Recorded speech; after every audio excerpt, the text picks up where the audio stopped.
Good morning, everybody. It is Saturday morning, and I've got a couple hours in the shop. I started the other night, I'll kind of flip this up, drawing a couple more circles out on this plexiglass or acrylic so that I could work on, I need 2 more shelves for a stand for my pressure pot. But it's 55 degrees outside, so I think I'm going to shift gears.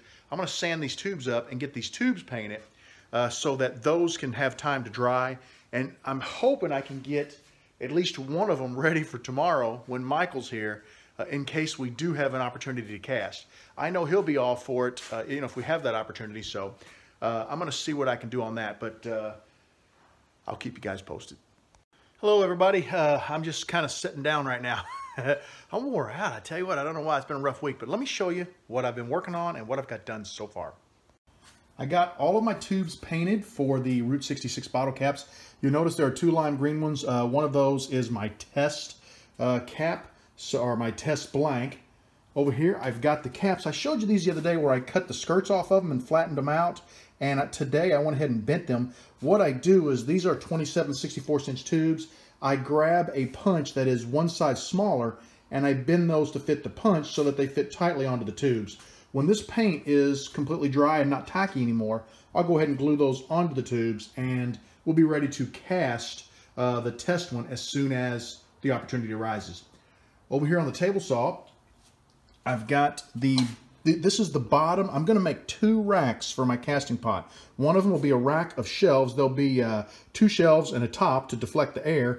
The other one will be just simply another layer with holes in it so that I can set these pipes down in that hole and cast with this PVC pipe. Now you'll look at that and say, wow, that's awful long for a blank. But what I'm doing, I'm going to build it to where it'll take a 5 1/4" pipe, but I want to be able to take a 9 1/2" pipe as well. And the reason why is when you do the kitless pin, you use a 9" blank. And that blank gets cut into 3 sections to make your full pin. So I want to be able to cast 9", but I'll set the shelf or the top piece at the right height to where I can put, say, 5 1/4" blanks in there, which will probably be about a 6" tube. I do need to get another piece of 3/4" PVC.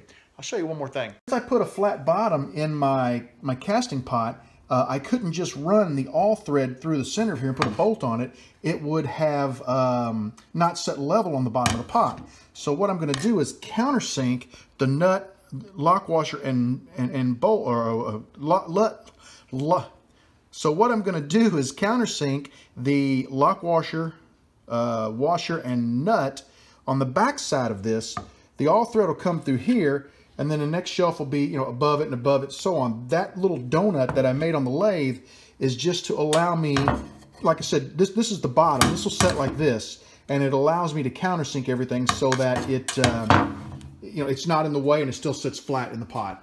That's where I'm at so far. And also, hey, check this out. See this little remote? I talked about this the other day. Watch this. Vac on, vac off. And I've got 2 more. I'm going to hook one up to my air cleaner up on the up top there, and that way that's just a little keychain. I can put that in my pocket, and wherever I'm at in the shop, I can switch the vac on or the air cleaner on, and I don't have to run around looking for switches and all that kind of junk. I'm really excited about that. That's going to be a huge time saver. I mean, you figure it's probably 15, 20 steps over here, 15, 20 steps back. Every time I want to turn it on, turn it off. Sometimes I'm turning and I want to stop it and say something on the video. I can just hit the button now. It's going to be great. So I'm just, like I said, I'm waiting for paint and epoxy to dry before I continue with these projects. So I'm going to look and see what other kind of trouble I can get into. I'm driving myself crazy. I just, for about the 4th time in a row, walked over and tried to turn my shop back on. And when I hit the button, it didn't come on because it's on a remote now. It's going to take a while to break this habit. So I'm still getting my exercise. But let me show you guys what I'm working on. I'm not yelling because I got my earphones on, but I've got my box and I finally got the tenon properly sized so it fit together. I just put it back together. The interior is finished. It doesn't look great. I didn't take a lot of time to finish it really fine because it is my first one and it's more of a learning process. What I'm going to do is clean up the sides. I'm just going to leave it cylindrical, but I'm going to clean up the sides so that there's a nice transition right here. And then I'm going to just do something, just kind of clean up this, the top of the box essentially.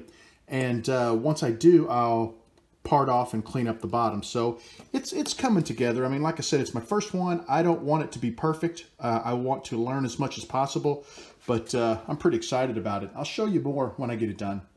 Hey guys, just wanted to show you, now this is not fancy because it was my first one, but I made a lidded box. I kept it nice and simple. It's got a good seal. You can hear it pop when it comes apart. And if I line it up, there's the grain pattern. You can kind of see it's not too bad. I think it turned out pretty cool for the first one. And once again, I did not get fancy on it because it was more a teaching process. I didn't take the time to film it, and it's not real well finished on the inside because this was more about education than anything. And now that I've done it once, I feel pretty good about it. In the future, I'm going to turn a few more, and I think I'll probably do a video for you guys and show you how I did this. I don't know how soon that'll be. You know, I got a lot of other projects coming up, but I just wanted to give you a quick peek. Hey everybody, how's it going? I just finished my first of 2 mold racks.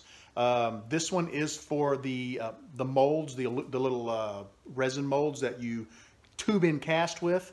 The second one will be for the PVC pipe. Let me show you what I did. I'm really kind of proud of it. Looks kind of nice. It'll hold 12 molds. Got a little handle on top. Fits right inside the old pressure pot. Top goes right on, and I'm ready to cast. Looking forward to using that thing. It's going to be pretty sweet. I'm going to get started on my second rack. I don't know if I'll get it done tonight, but we're going to see just how far we can get. Here it is. It's going to be used to hold 3/4 inch PVC pipe so that I can cast in the pipes. And what I'm looking to make is blanks like this. A normal blank is 5 3/4. This is about 8 1/2. This is for the kitless pins, and I want to be able to cast my own blanks for those. But the neat thing about this is, look in there, that's all thread. So I can take the nut, I can run it down to a shorter length, and I can put a standard 5 3/4 inch blank in that rack. And I got a little handle on top that lets me lower it right down into my pressure pot. And I think that's going to work out great. So here's a quick shot of both of the racks I made tonight for my pressure pot. I am really excited about them. I think they're gonna work out great for me. That's really all I have for tonight. I'm gonna call it quits. I'm gonna go in the house and take it easy for a little bit. I'm wore out. Mike DeLalter is gonna be here tomorrow. I don't know, about 10 o'clock, and we're just gonna hang out in the shop. I do need to do a little bit of cleanup, but I'll be out here before he gets here. So really, I'm just gonna kind of sweep up the piles and you know, use the shop vac to clean it off the floor. So nothing major, but I'd like to thank you for hanging out with me today. I had a great time making these. I'm really glad they're done because you know, now when I want to use them, I'm ready to use them. So thanks for hanging out with me. I appreciate it, and I'll talk to you again real soon.